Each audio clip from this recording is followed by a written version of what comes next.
네, 앞서 오늘 파노 이야기하면서 넵튠 그리고 룽투코리아 뭐 어떤 분들은 카카오게임즈 이야기도 하시는데요. 그 넵튠의 자회사의 파노 발급 소식 때문에 그 지분을 갖고 있는 종목들이 올라주고 있습니다. 근데 이게 비단 오늘만이 아니라 최근 몇몇 개의 게임주들이 뉴스를 갖고 오더라고요.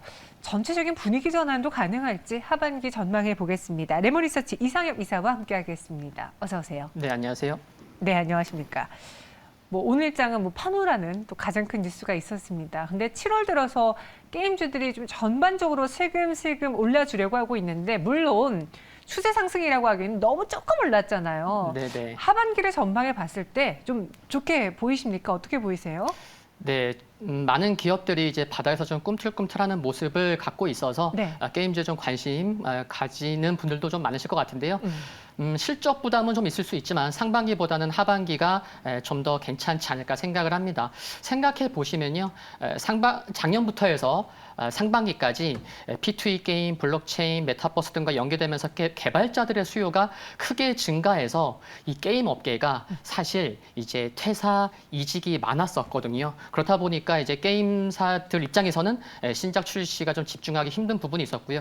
그런데 이제는 그런 분위기가 좀 차분해지면서 신작에 좀 집중할 수 있는 그런 게 되지 않나라고 생각이 들고요. 아시겠지만 게임주는 외부 변수보다는 신규 게임 출시와 흥행 여부가 더 중요하기 때문에 상반기보다는 하반기에 더 관심이 필요하다고 생각을 합니다. 왜냐하면은 이제 신작 출시가 상반기보다는 좀 꽤 있는 편이거든요.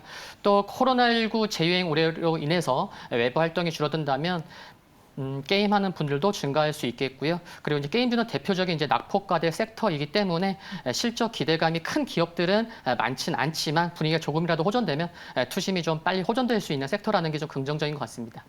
많이 빠졌다라는 것, 그리고 이제 점점 시간이 갈수록 신작이 나올 때가 되기 때문에 상반기보다는 하반기 더 나을 것 같다는 리포트인데요.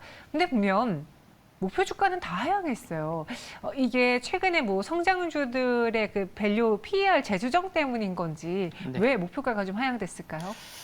역시나 이제 많은 분들이 우려하시는 뭐 그런 경기 둔화 우려도 중요할 그런 게 좀 크지 않을까 생각이 드는데요. 상반기보다는 뭐 많은 업계가 이제 하반기에 이제 불확실성을 좀 예의주시 하다 보니까 그런데 역시나 소비 둔화겠고요. 근데 게임은 이제 쉽게 끊을 수 있는 문제가 아니거든요. 그렇죠. 네, 그래서 게임 중독이라는 말이 괜히 있는 것도 아니고, 근데 다만 이제 게임을 지속하되 이제 결제 금액은 줄어들지도 모른다는 우려 정도로 생각하시면 이 부분은 될 것 같고요. 그리고 이제 코로나19 재유행 우려로 인해서 좀 이게 작년부터 상반기까지 조금 전에 앞서서 말씀드렸던 것처럼 좀 개발자들이 다시 한번 재택근무가 좀 확대된다면은 그 효율성 측면에서 신작 게임 출시가 또 약간 조금 늦어지는 거 아니야? 이런 우려도 좀 생각해 볼 수 있기 때문에 목표가는 좀 생각보다 뭐 높진 않은 것 같습니다. 오늘은 또 마침 넵튠이 그 자회사가 개발한 게임의 중국 판호 발급 때문에 상한가에 갔습니다. 보니까 님블 유런이 개발한 게임이라고 하는데 그러다 보니 넵튠이 오르고 또 카카오 게임즈 이야기도 있고 룽토코리아도 있고 이렇게 지분을 누가 갖고 있느냐에 따라서 막 연결되고 있더라고요. 이 판호 발급 소식을 우리가 뭐 국내 게임사들에게 전반적인 호재라고 봐야 되나요? 이 넵튠의 그 자회사가 개발한 게임 그 하나로만 국한돼야 되나요? 어떻게 의미 부여할까요? 네, 먼저 이제 상한가를 갔다는 게 굉장히 시장에서 반응이 좀 크다. 상당히 이제 시장에서 어떻게 반응하는지가 중요하잖아요. 상한가가 풀리기도 했지만 뭐 2, 3분 만에 상한가를 갔을 정도로 시장에서는 좀 빠르게 좀 강하게 반응을 보이고 있다는 것은 이제 팩트였고요. 판호 발급 참 중요합니다. 이제 중국에서 서비스하려면 그 서비스를 그 허가증 개념의 이제 판호가 이제 분명 필요한 거고요. 그리고 이제 게임 신작이 나오기 전에 이제 사전 예약자가 뭐 100만이냐, 300만이냐, 500만이냐 하는 만큼의 판호가 이제 중요한 것 같습니다. 근데 올해 들어서 소식들이 좀 자주 들려오는 것 같아서 기분이 좋습니다. 이게 올해 처음이 아니고 이제 무려 세 번째고 4월, 6월, 7월 벌써 세 번째입니다. 그리고 판호 발급 그 게임 개수도요.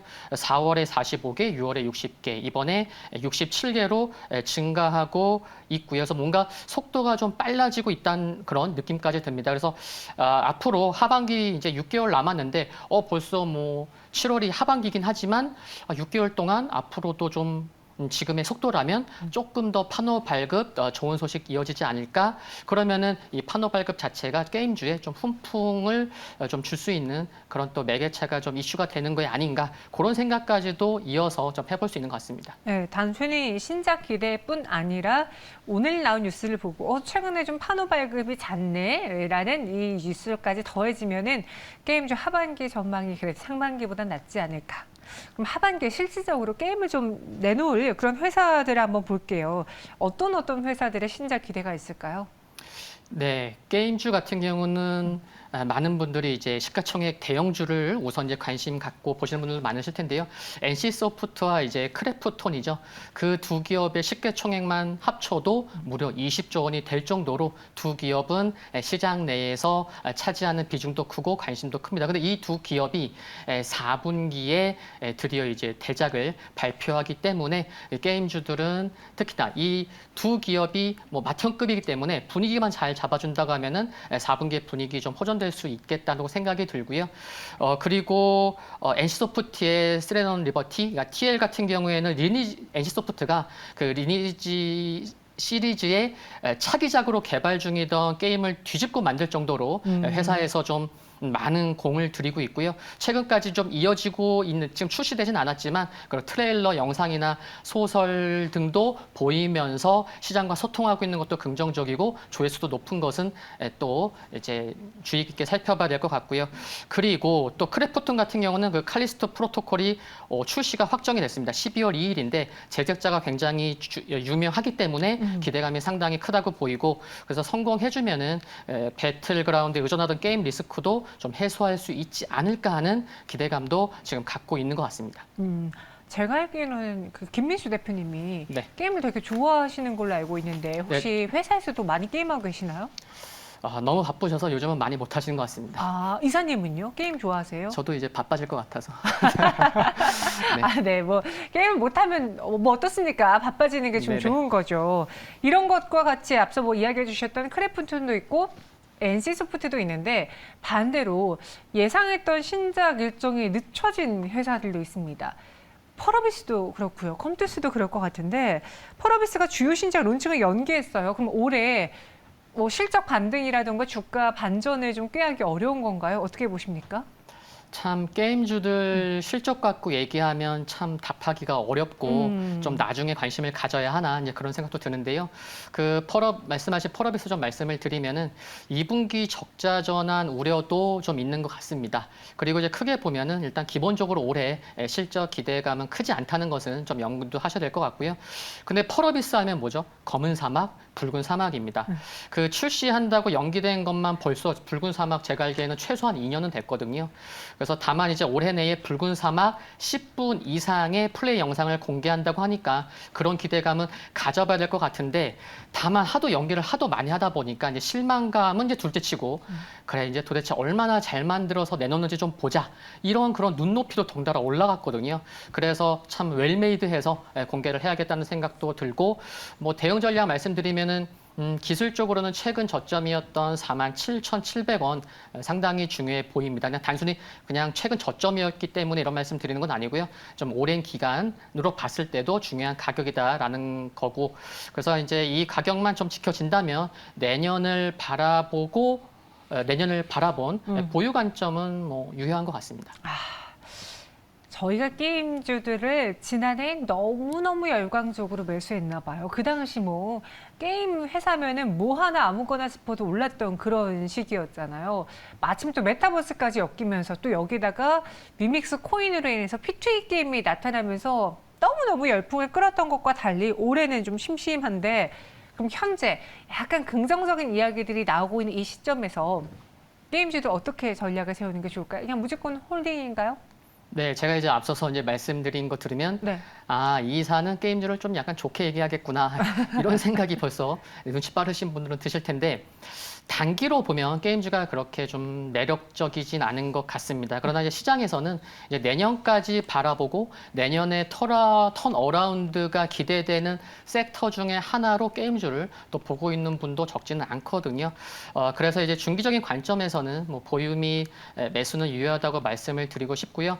그리고 게임주는 정말 큰 변화를 앞두고 있고 그 큰 변화가 진행 중인 그런 이제 안에 있는 것 같습니다. 무슨 말씀이냐면 그 최근 데이터를 보면 국내 모바일 게임 이용자가 전년 대비 무려 약 한 270만 명이 이제 감소했다고 합니다. 그래서 모바일 게임만 치우치는 게 아니고 다양한 게임 분야로의 확장성까지 이제는 중요해졌다라는 말씀 드리고 싶고, 근데 이런 가운데 앞서서 이제 앵커님도 말씀하셨지만 시기적으로요, 이제 메타버스나 블록체인이나 뭐 P2E나 NFT와 같은 그런 새로운 기술과 접목하는 변화들이 나올 수 있고 그 중심에 또 게임이 있거든요. 그래서 사실 그래서 그 시대의 트렌드 변화를 쫓는 분들이라면 중장기적으로는 게임주에 대한 관심은 지속 필요한 게 아닌가, 그런 말씀 드리고 싶습니다. 네, 오늘 저희 P2 이야기는 안 했는데 P2 게임이 사실 게임주들의 완전 위상을 다르게 만들었잖아요. 그 당시 막 PER이 막 올라가도 아니 뭐 돈 벌면서 게임하는데 당연히 이 정도는 줘야지. 오히려 이게 그렇게 난리더라. 동남아에서 그렇게 유행이라더라 하면서 저희가 샀었는데 네. 오늘은 그 P2 이야기가 안 나왔어요. 잘?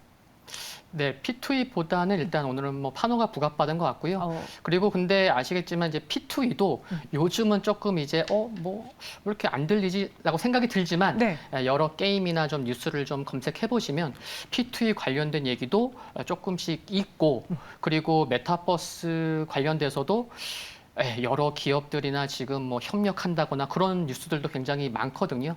그래서 게임주는 이제 P2E 쪽도 계속해서 관심을 놓지 말아야 될 것 같습니다. 그러니까 네. 좀 중장기로 보시는 분들 입장에서는요.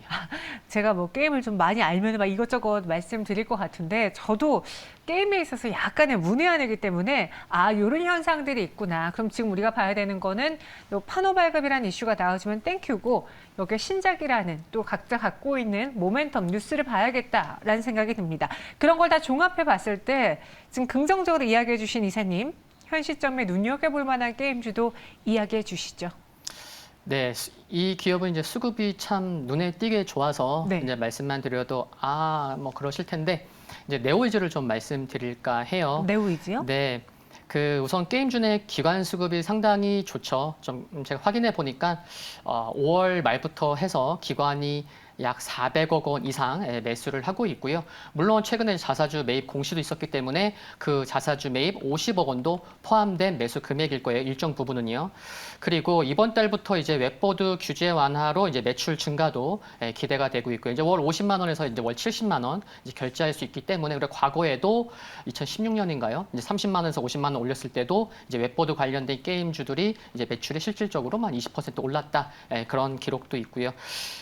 그리고 큰 흐름에서 이제 네오이즈 하면은 중요한 게 이제 퍼블리셔가 아닌 이제 게임 개발사로 거듭나려고 그런 변모 중인 것도 이제 중요한 것 같습니다.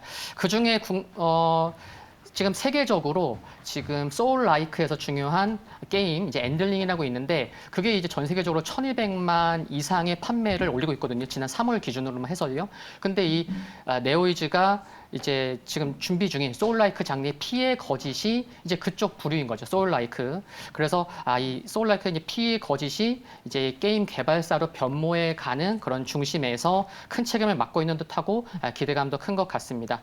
뭐 피노키오가 이제 인간이 되기 위한 여정을 떠나는 게임으로 알고 있는데 출시는 그래요? 네, 출시는 이제 내년이지만 올해 뭐 다음 달 그리고 또 9월 달 이제 뭐 유럽 최대 게임 전시회나 도쿄 게임회에서도 이제 인게임 영상이나 출시일도 공개한다는 일정도 있으니까요. 뭐 출시는 내년이지만 주식이라는 게 기대감으로도 상승할 수 있기 때문에 네. 좀 관심 있게 봐야 되겠고, 최근에 좀 주가는 뭐 저점을 높이고 있지만 장기 이평선들에서는 좀 부담이 되는 것 같습니다. 그게 한 26,000원 전후인 것 같아서 뭐 강한 흐름은 26,000원을 강하게 돌파해야 될 것 같고요. 그래서 조금 뭐 관심을 가지신다고 하면 뭐 기관 수급이나 소울라이크 장르의 피해 거짓, 이게 진짜 국내 최초가 될지 안 될지는 지금 또 다른 경쟁 기업에서 뭔가 출시 일정을 제가 또 체크하고 있어서 국내 최초라는 말씀은 표현을 못 드리겠지만 좀 관심이 필요할 것 같고, 그래서 뭐 조정 시에 좀 뭐 관심은 뭐 가져보는 것도 나쁘지 않나, 그런 말씀 드립니다. 혹시 이 피의 거짓이 그 피노키오의 피인가요? 네, 맞습니다. 네, 그래서 사람이 되어가는. 그래서 그 피노키오가 거짓말하니까 그래서 피의 거짓이군요. 네. 저는 이게 제목만 봤을 때는 이게 무언한 게임일까 싶었는데 네. 내용을 들으니 알겠습니다.